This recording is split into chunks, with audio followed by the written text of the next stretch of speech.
안녕하세요. 책사입니다. 우리의 옛 이야기 시작하겠습니다. 옛날에 시골 선비 하나가 벼슬자리를 얻을 양으로 한양에 올라와 새도 당당한 정승집 사랑에 머무르고 있었다. 글 공부도 할 만큼 했건만 번번이 과거 시험에 낙방하자 남들이 하는 대로 뇌물을 써보기로 한 것이었다. 사랑방에는 벼슬자리를 엿보는 선비들이 여러 들락거리는데 그 꼬락서니가 과간이었다. 어떻게든 대감의 눈에 띄으려고 선물을 바치며 가진 아양을 다 떨고 있었다. 그 시골 선비도 재물개나 준비해 와서 바친 판인데 벼슬을 얻기는커녕 정승 코빼기도 볼 수가 없었다. 밑빠진 독에 물 붓기로 들인 돈이 다 허사가 된 데다 집에 돌아갈 노자마저 바닥날 판이니 미치고 팔쩍 뛸 노릇이었다. 뒤늦게 후회해봤자 아무 소용이 없는 일이었다. 선비는 그만 부하가 났다. 내 돌아갈 때 가더라도 이렇게 그냥 갈 수야 없지. 그러면서 무언가 꿍꿍이를 차리기 시작했다. 그때 정승한테는 좋은 백마 한 필이 있어서 정승이 무척이나 아꼈다. 어느 날 그 백마가 바깥마당에 매어 있는 것을 발견한 선비는 기회를 놓치지 않았다. 남몰래 백마를 객사로 끌고 가서는 진한 닭목을 잔뜩 깔아서 말의 몸뚱이를 온통 검게 칠해 놓았다. 다음날 정승댁에서는 야단이 났다. 정승이 출타해야 하는데 항상 타고 다니던 백마가 없어졌으니 말이다. 다른 말을 대령했지만 길이 들지 않아서 마땅치 않으니 정승은 당장 백마를 찾아내라고 호통을 쳤다. 하지만 흑마로 변해버린 백마를 찾아낼 턱이 없었다. 그럴 쯤에 전라도 선비가 정승댁으로 흑마를 끌고 가서 말했다. 이 말이 제법 쓸만하니 정승께 바쳐주시오. 정승이 그 말을 보더니 생김새가 그럴싸하다며 안장을 지워서 한번 타보았다. 안장이 맞춘 것처럼 딱 맞는 데다가 가기도 아주 잘 가고 말기도 어찌 잘 알아듣든지 편하기가 이를 데가 없었다. 야, 이거 꼭 맞춘 것 같구나. 색깔이 검해서 그렇지 아주 쓸만한걸. 그러더니 그만 인심을 턱 썼다. 여보라, 이 말을 누가 바쳤다고? 그자한테 먼 고을자리 하나 떼어주도록 해라. 그렇게 해서 선비는 평안도 한 고을 삿도자리를 얻게 되었다. 우스운 일이지만 나란 일이 그렇게 돌아갔던 시절이었다. 어떻든 새옹님이 고을에 부임해서 선정을 펼치니 백성들은 명간이 맞다고 칭송이 이만저만이 아니었다. 정승은 백마를 까맣게 입고 새로 얻은 흑마를 애주준지 타고 다녔는데 하루는 그만 일이 나고 말았다. 선비가 말을 바칠 적에 절대 비를 맞추거나 목욕을 시켜서는 안 된다고 신신당부했던 터인데 뜻하지 않게 소나기가 문제였다. 화창한 여름날 풀밭에서 풀을 뜯기던 마부가 깜빡 조는 사이에 먹구름이 끼면서 주룩주룩 소나비가 내렸던 것이다. 깜짝 놀란 마부가 말을 챙겼으나 이미 일이 터진 뒤였다. 온몸에 검은 물이 흐르면서 군데군데 흰점이 드러나니 사고가 나도 단단히 났다. 마부가 울면서 정승한테로 말을 끌고 가서 땅에 털썩 엎드려 사실을 고했다. 정승이 당장이라도 물고를 낼 것처럼 마부와 말을 노려보더니 갑자기 눈이 동그래졌다. 어허, 저것 봐라. 뭐가 좀 이상하다. 여봐라, 미증한 물 한 동이를 후딱 대령해라. 마부를 시켜 살살 말 몸뚱이를 씻어내니 먹물이 주룩주룩 벗겨져 나갔다. 다 닦아내고 나니 옛날에 자기가 타고 다니던 백마가 분명했다. 정승은 머리 꼭대기까지 화가 났다. 허허, 그놈이 감히 나를 속여? 두고 보자 이놈. 때는 임금보다 정승세도가 더 당당했던 시절이었다. 정승은 당장 대궐에 들어가더니 임금께 청해서 제 큰아들을 암행어사로 삼았다. 당장 평안도 고을로 내려가서 그놈을 봉고파직하고 아주 박살을 내어라. 정승의 큰아들은 어사가 된 기분에 마패를 만짝거리고 거드름까지 짜르르 떨면서 길을 나섰다. 행색은 거지 차림이되 무엇을 하는 위인인지 아무라도 알아볼 정도였다. 그가 평안도 고을에 당도했을 때에는 이미 관가에서 박아놓은 정탁군이 어사 행차를 눈치챈 뒤였다. 어사는 고을 관아에 도착하여 호기롭게 대문을 밀고 안으로 들어갔다. 그런데 안에는 뜻밖의 일이 펼쳐지고 있었다. 사또 이하 육방 관속과 하인들이 모두 삼배로 상복을 해입고 머리를 푼 채 곡을 하고 있는 것이었다. 아이고, 아이고.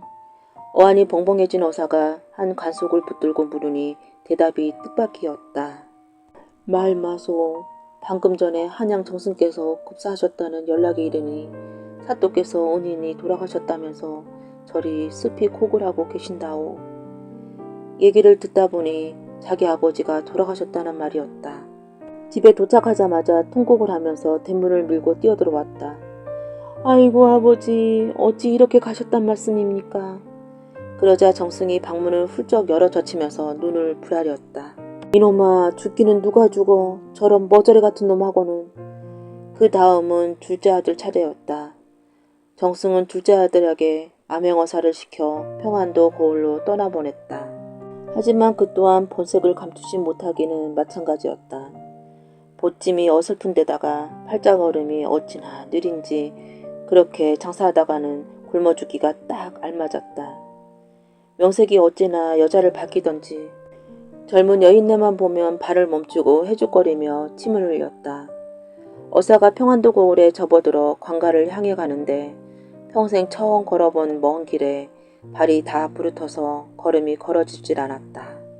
날이 뉘엿뉘엿 저물어 두리번 사방을 살피는데 멀리 덩그란 기아집에 술줄자 한 글자가 출렁이니 애타게 찾던 곳이었다. 이리 오너라. 어서 오세요. 옥쟁반에 구슬 굴러가는 소리와 함께 아리따운 여인이 쪼르르 나오더니만 분길 같은 손으로 소매를 잡아 끌었다. 방 안에 들고 보니 다른 손님 하나 없고 저 혼자뿐이었다. 차려온 밥을 맛나게 먹고 술까지 한 잔 거나하게 걸치면서 희끔희끔 여자를 쳐다보니 여자가 방긋방긋 웃었다. 어사는 그만 마음이 동해서 여인의 손을 꼭 잡았다. 아이, 상이라도 치우고서요. 여자는 상을 들고 나가 치우더니 새로 단장하고서 들어왔다. 자네 소원을 다 들어줄 테니 내 소원 딱 한 번만 들어줘구려. 그러자 여인네가 요염한 미소를 지으며 말했다. 손님은 참 운도 좁습니다. 우리 서방이 성질이 불 같은 데다가 생긴 건 산적이라 이런 일은 꿈도 못 꾸는데 마침 오늘 사냥을 나가 내일 돌아온다 하니 한번 회포를 풀어봅시다. 그러면서 이부자리를 착착 깔기 시작했다. 자, 어서 옷을 벗으세요. 어사가 급한 마음에 옷을 홀딱 벗어던지고 이불 속에 쏙 들어가서는 여자를 재촉했다.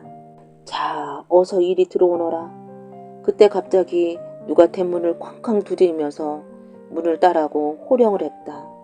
여인이 그만 깜짝 놀라 기겁을 했다. 아이고, 서방님 목소리네. 손이 큰일 났소. 서방 눈에 띄면 당장 죽음이니 어서 이리 숨으소. 그러면서 괴짝을 가리키니 어사가 급한 김에 옷을 입을 틈도 없이 괴짝 속으로 쏙 들어갔다. 여인이 괴짝문을 덜컥 잠그고서 어사의 짐을 챙기는 척 하더니 아, 나가요 하면서 나가서 문을 따고서 남편을 들여놓았다. 그러자 남편이 썩은 소리로 불호령을 쳤다. 아니, 서방이 부르면 당장 나와 문을 딸 것이지 뭐하는 짓이냐? 나하고 살기 싫다 이 말이지? 그러자 여인 또한 뽀로통한 목소리로 응대했다. 오자마자 웬 호령이요. 그래요. 이제 더는 당신하고 살기 싫소. 오호, 잘한다 그래. 너희가 갈라서면 여자는 아주 내 차지다. 아예 첩으로 들여야지. 그때 여자와 남자가 서로 살림을 나르기로 드는데 이제 이 괴짝 하나 남았으니 이것도 반으로 딱 가르자. 아이, 남자가 이런 괴짝이 무슨 소용이 있단 말이오. 이건 여자가 쓰는 물건이니 내가 가지리라. 뱃속에 드는 어사가 여자를 응원하는 중이었다. 옳지, 잘한다. 그래야지. 그러나 남자는 막무가내로 똑같이 나눠야 한다고 우겼다. 그때 여자가 남편을 만류하면서 말했다. 이게 대대로 내려온 가보인데 이렇게 쪼개면 무슨 소용이 있어. 그러지 말고 이 고을 사또가 정치를 잘하시는데 거기 갖다 바칩시다. 그만 그렇게 결정나고 말았다. 사또를 봉고파직 시킨다고 하더니 벌거벗은 채 괴짝에 갇혀 관가로 들어갈 줄이야. 어찌 알았으랴. 어쨌든 그 산적 같은 남자의 눈에 띄어 죽음을 당하지 않는 것만이라도 천행으로 여길 뿐이었다. 다음날 남자가 사또를 찾아가서 동원마당에 괴짝을 내려놓고는 사연을 아뢰자 사또가 말했다. 보아하니 값이 꽤나 나가는 귀한 물건이구나. 쓸데가 있을 듯하니 잘됐다. 내가 괴짝값을 후하게 쳐주마. 이 괴짝을 나의 은인이신 정승께 바칠 터이니 당장 말에 실어서 한양으로 보내라. 어사가 들이니 겨우 망신을 면하긴 했으나 앞일이 깜깜했다. 에이구, 여기 갇혀서 어떻게 한양까지 가나. 하지만 그렇다고 해서 나 여기 있소 하면서 나올 수도 없는 일이었다. 그 와중에도 배가 고파 괴짝 안을 뒤져보니 먹다 남은 백설기와 술 한 병이 손에 잡혔다.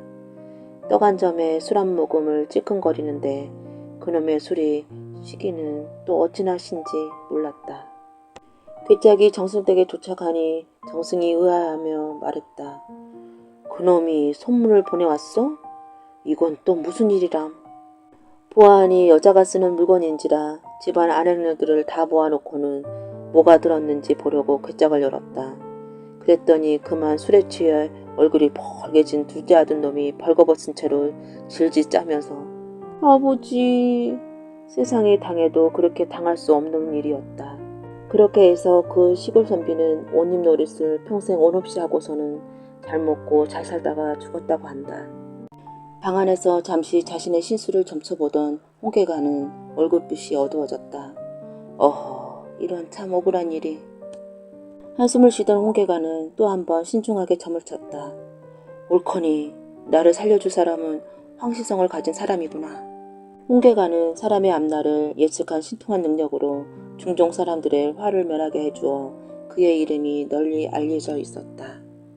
그날은 홍계관 스스로 자신의 신수를 점쳐보았는데 훗날 자신이 사형당할 온세라는 전개가 나왔던 것이었다. 황씨 중에 형종파사에 오를 만한 인물을 찾아봐야겠구나. 홍계관은 다음 날부터 황시성을 가진 사람을 유심히 살피며 다녔다. 하지만 그가 만나는 황씨들 중에는 형종파사에 오를 만한 인물이 없어 매번 실망에 실망을 거듭했다.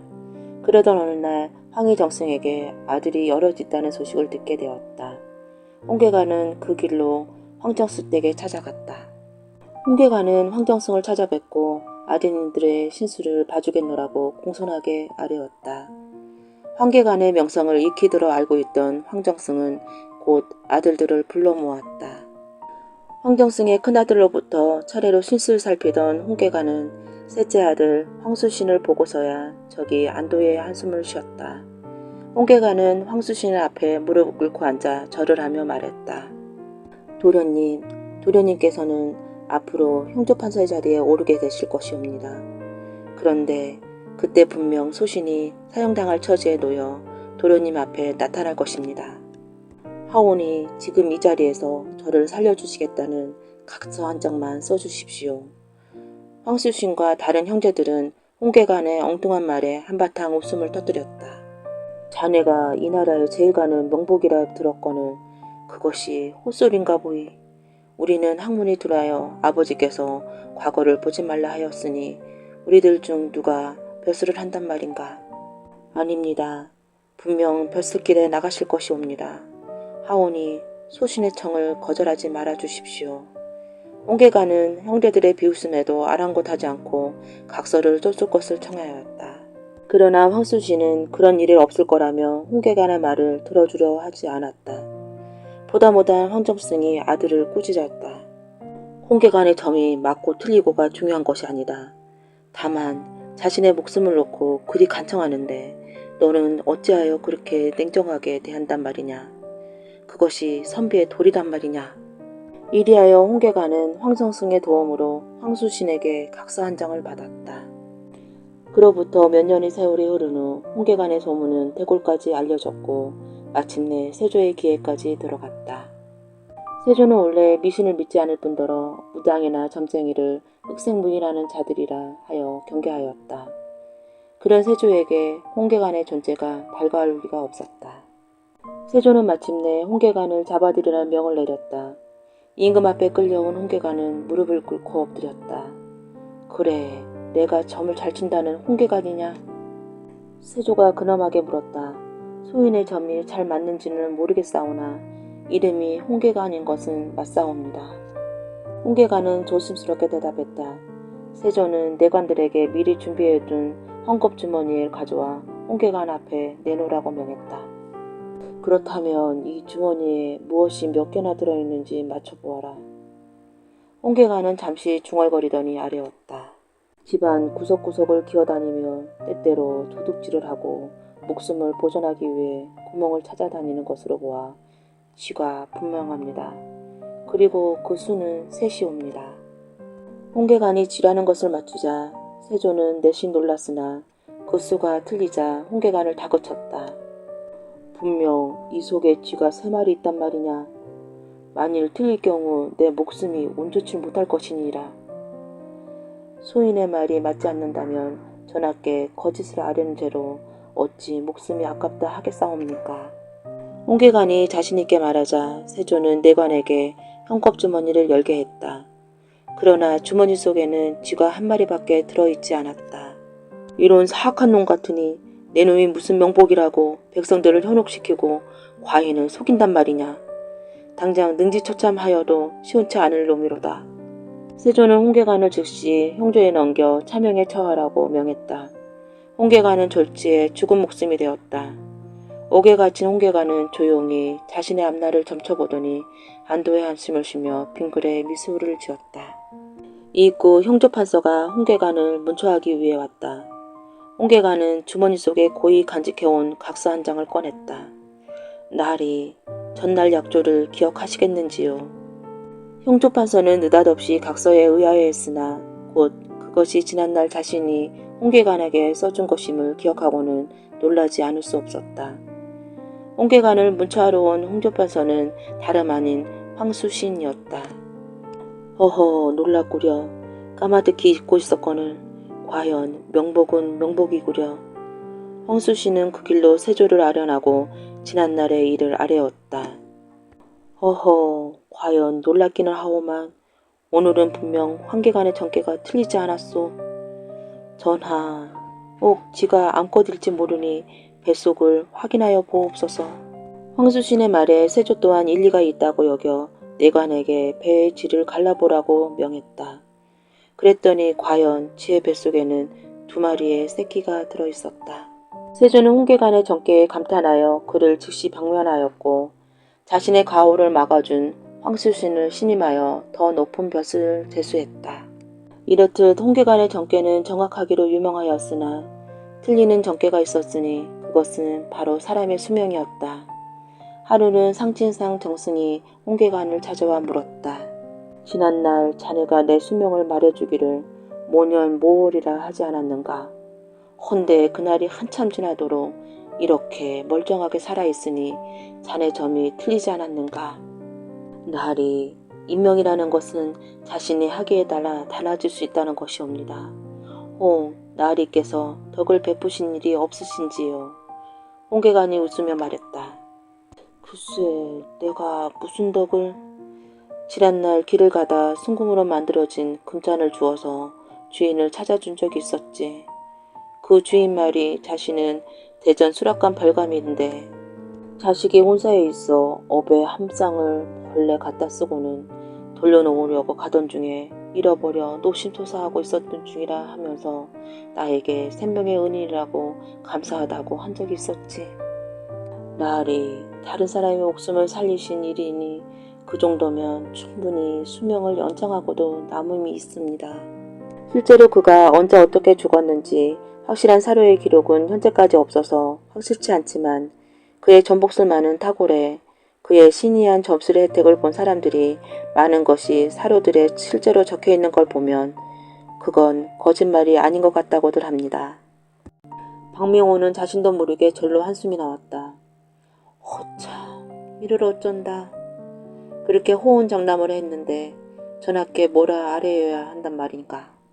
답답한 심사를 견디다 못해 박명원이 닫힌 문을 활짝 열어젖혔다. 밖에는 며칠 전서부터 시작된 장마가 여전히 계속되고 있었다. 추적추적 내리는 빗소리를 듣자니 그는 마음이 더욱 착잡해졌다. 이럴 줄 알았다면 사촌 조카딸이라는 단서라도 붙이지나 말걸. 추녀 끝으로 떨어지는 빗방울을 멍하니 바라보는 박명원의 기억 속으로 종조를 아련했던 그날의 일이 다시금 떠올랐다. 허허, 과인의 나이가 아직 어린데 무엇이 급하다고 일이 서두르는지 모르겠소. 전하, 그리 생각하시면 아니되옵니다. 종묘사직을 생각하옵소서. 어서 후사를 보셔야 왕실이 안정되는 법이옵니다. 신이 항시 그것이 걱정이옵니다. 그는 정조의 혼인을 성사시키고자 간곡히 말했다. 박명호는 정조의 고모부로 살아생전 아버지 사조세자를 적극적으로 변호해준 화평옹주의 남편이었기에 정조는 그를 남달리 신임하고 있었다. 과인이 이토록 건강한데 무엇이 그리 걱정이랍니까? 효의왕후가 자녀를 생산하지 못하고 뒤를 이어 간택한 선빈성씨가 낳은 무녀세자도 어린 나이에 세상을 뜬 후 더 이상 후사가 없자 많은 신하들이 후궁을 드릴 것을 적극 간청했지만 정조는 매번 거절했다. 그러나 박명호는 사사로운 고모부의 입장에서 생각할 때 더는 미룰 일이 아니라고 여겨 벌써 며칠째 정조에게 똑같은 투청을 올리고 있었다. 전하, 통촉하옵소서. 정조는 박명원의 주청을 못 이긴 척 말했다. 정 그러시다면 좋은 규수를 찾아주십시오. 신료들이 아무도 반대하지 않을 그럴 사람 말입니다. 정조가 승낙하자 박명원은 기뻐하며 아뢰었다. 전하, 신은 소신의 진료 중에 재색을 두루 갖춘 규수가 한 명 있사옵니다. 가세가 그리 넉넉하지 못한 편이오나 전하를 모시기에 부족함이 없을 것으로 사료되옵니다. 박명호는 은근히 신중에 두고 있던 사촌 조카딸 얘기를 꺼냈다. 그럼 간택이다 뭐다 해서 일을 복잡하게 하지 마시고 공의 사촌에게 의견을 물어서 좋다 하면 알아서 처리해 주십시오. 종조는 모든 일을 박명원에게 이름하였다. 박명원은 퇴골하자마자 사촌의 집으로 불이 나게 달려가 의논하였다. 그런데 기뻐 날뛸 줄 알았던 사촌은 심들근한 표정으로 언성을 높였다. 형님, 그 무슨 말씀이시오? 대궐의 후궁이란 자리가 왕자를 생산하지 못하면 그걸로 끝인데다 설령 왕자를 생산한다 해도 시기와 암투가 끊이지 않는 곳인데 내가 어찌 귀한 딸을 그런 곳에 보낸단 말이오.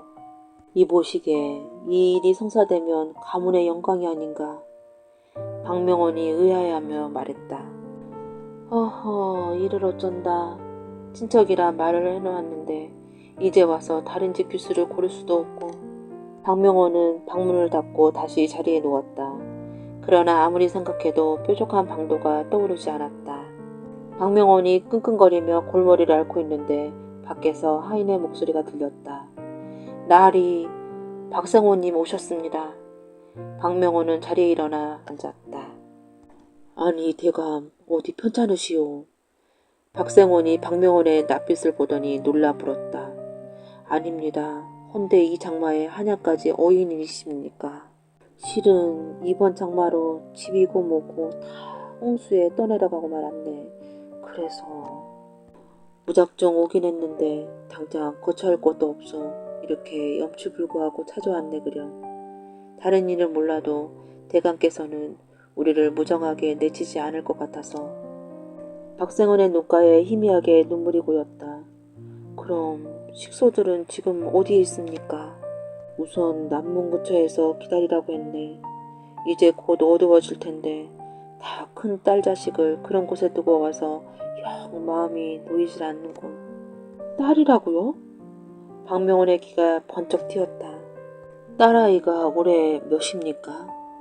말하기 창피하지만 벌써 19이구먼. 그 아이도 어서 혼처를 정해야 하는데 누가 우리 같은 가난맹이와 사돈을 맺으려 하겠는가.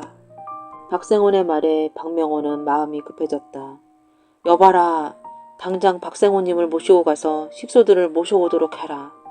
그리고 마님과 따님도 계시다 하니 가마를 대령하여 가도록 하라. 박명호는 예기치 않는 환대에 박생호는 기뻐 어쩔 줄 몰랐다. 잘만 하면 체면을 세우겠군. 시골에서 자란 아이니 조금 모자라긴 하겠지만 부인이 잘만 가르치면 되겠지. 박명원의 가슴은 신령 먹은 재증이 내려가는 듯 시원해졌다. 얼마 후 박생원이 식소들을 데리고 돌아왔다. 박명호는 하인에게 미리 일러둔 방으로 박생원과 시술들을 모시게 한 후 박생원의 딸만 자신의 방으로 불렀다. 사뿐한 걸음걸이로 방으로 들어오는 박생원의 딸을 본 박명호는 놀라지 않을 수 없었다. 옥이 진주 속에 묻혀 있었구나. 시골 아이인데다가 집안이 가난해 기다리지 않았거늘. 박생원의 딸은 그야말로 어느 양갓집 교수에게도 뒤지지 않을 만큼 아름다운 미모와 품격을 지니고 있었다. 형님께서 딸아이 교육은 제대로 하시었소. 정말 훌륭한 아이입니다. 이렇게 오셨으니 남의 집이라 생각하지 마시고 자리 잡힐 때까지 편히 지내도록 하십시오. 아무것도 모르는 박생원은 그저 박명원의 말에 감격할 따름이었다. 며칠 후 박명원은 가벼운 마음으로 정조를 알아냈다. 전하, 지난번 말한 규수의 집에서 승낙을 받았사옵니다. 그러셨습니까? 한 번 더 말하지만 규수는 별탈 없는 사람이겠지요. 종조는 신료들이 후궁간택을 두고 이러쿵저러쿵 말이 많은 터라 집안도 그러거니와 인물 됨됨이도 정숙한 여인을 원했다. 그 점은 염려 안 하셔도 될 것이옵니다. 한 가지 흠이 있다면 가세가 좀 공군하다는 것이옵니다. 가세가 공군하다. 허허, 그거 오히려 잘 됐습니다 그려. 처가가 가난하니 세도를 불릴 염려도 없을 것이고 어느 당파에 속하지 않을 것이니 신료들의 장당에도 관여치 않을 것이 아닙니까. 종조는 박명원이 중매를 선 박생원의 딸을 후궁으로 맞아들였다. 장마통에 재산을 모두 잃은 아버지를 따라 한양에 올라온 것이 계기가 되어 하루아침에 후궁이 된 이 시골처녀는 다름 아닌 종조의 세 번째 부인이 수빈 박씨였다. 그녀가 낳은 아들이 종조 뒤를 이어 왕위에 오른 조선 23대 왕인 순조이다. 여기 대책 없이 용의 부인을 꿈꾸던 주인공이 있다. 훗날 집의 신 가신이 된 송조씨 안신국이 바로 그다. 경상도 지역의 무속신화 성조풀이의 사연이다. 성조의 보는 서천국이었다. 아버지는 청궁대왕, 어머니는 옥진 부인이었고 아내는 괴화 부인이었다. 청궁대왕이 옥진 부인과 짝을 이루어 사는데 나이가 늦도록 자식이 없어 고민하다가 가진 공을 들여 아들을 얻으니 그가 바로 송조씨 안신국이었다. 세상 재주를 한데 모아놓은 듯 총명함과 재주가 비할 데가 없었다. 성조의 나이 18이 되었을 때 청궁대왕 옥진 부인은 신하들과 두루 상의해서 아름답고 현숙한 여인 괴하 부인을 성조의 짝으로 삼는다. 한데 연분이 부족했던지 성조는 첫날 밤부터 아내 괴하씨를 소박하기 시작했다. 그도 모자라 성조씨는 밖으로 나돌며 술과 여자를 밝히기 시작했다. 보다 못한 청궁대왕이 법전을 살펴보니 현철을 소박하는 자는 산도 없고 사람도 없는 황토섬에 3년간 귀향을 보내라 쓰여 있었다. 대왕은 성조에게 귀향을 명하여 산도 사람도 없는 황량한 황토섬에 보냈다. 성조가 인적 없는 황토섬에서 눈물을 친구 삼아 새 짐승을 벗삼아 세월을 보내다 보니 어느 결에 3년이 다가왔다. 하지만 나라에서는 소식이 없었다. 울복이 부족하여 찬바람과 눈보라를 가릴 수 없고 양식이 떨어져 배고픔을 견딜 수가 없었다. 소나무 껍질과 해초나물로 목숨을 이었으나 여러 날을 나름식을 먹다 보니 온몸에 털이 나서 짐승인지 사람인지 분간할 수가 없을 지경이 되었다. 세월이 흘러 춘삼월에 온갖 새가 날아들 적에 청초가 날아와 앉았다. 성조는 해진 옷자락을 뜯어서 손가락의 피로 편지를 쓰기 시작했다. 아내 계하씨에게 안부를 전하며 외로움을 화소하는 편지였다. 편지를 받아둔 청초가 서천국으로 날아들어 계하씨 앞에 편지를 떨어뜨리자 남편을 그리던 계하씨가 눈물 젖은 편지를 눈물로 읽었다. 계하씨한테서 편지를 받아 읽은 옥진 부인과 청궁대왕은 성조이를 생각하고 그를 데려오라 명하였다. 귀향에서 풀린 성조가 새 음식을 먹자 비로소 온몸에 털이 빠져 본 모습이 돌아왔다. 서천국에 다다라 부모를 아련한 성조는 아내를 찾아가 몇 년간 못 보던 정애를 낱낱이 풀어내고 사랑으로 밤을 지냈다. 이후 부부가 하락하게 지내어 10명의 자식을 낳았으니 복락이 비할 바 없었다. 세월이 흘러 백발노인이 된 송조씨 안신국은 10명의 자식을 거느리고 예전에 심어놓은 소나무를 베어 세상 사람들이 살 집을 마련했다. 이로부터 인간 세상 수많은 벼성이 집을 얻어 살기 시작했다. 인간에게 처음으로 집 짓는 법을 가르친 까닭에 그는 집을 지키는 입주 성주신이 되었다. 아내는 몸주 성주신으로 자리 잡았고 아들 5은 오토지신, 딸 5은 오방무인이 되었다.